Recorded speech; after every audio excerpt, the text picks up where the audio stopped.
Inside an unassuming warehouse on the southeast side of Elgin, Illinois, west of Chicago, sleeps a giant. The giant waits to retrace a historical itinerary 150 years in the making.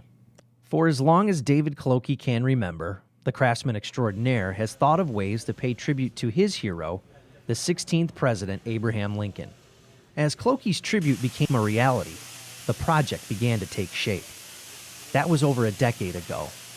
David Kloke decided to use the resources from his successful construction business to recreate not only the route that Lincoln's funeral train traveled in 1865, but also the train itself, right down to the minute detail. I was inspired by Lincoln, and I like these kind of projects. I'm good at this kind of thing. It's just big. This tribute tour is scheduled for 2015, exactly 150 years after the first mournful voyage. The extra effort is all part of the committee's goal to making the project confluent to the original.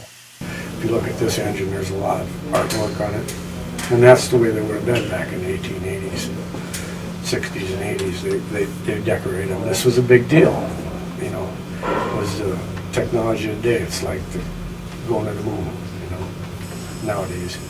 The 2015 Lincoln Funeral Train project is so unique, nobody in the world makes a lot of the pieces needed for the locomotive.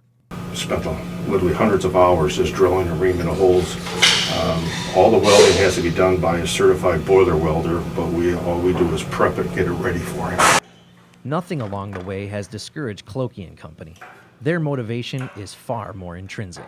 This was my own private money. I did it as a hobby, you might say. This would be a great opportunity to bring a piece of history that you don't get every day to people, and being able to do it from ground up, show the initiative that existed back then and still exists today. It's a hobby.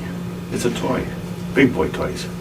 With help from community contributions, the Lincoln 2015 funeral train will depart on schedule from Washington, D.C.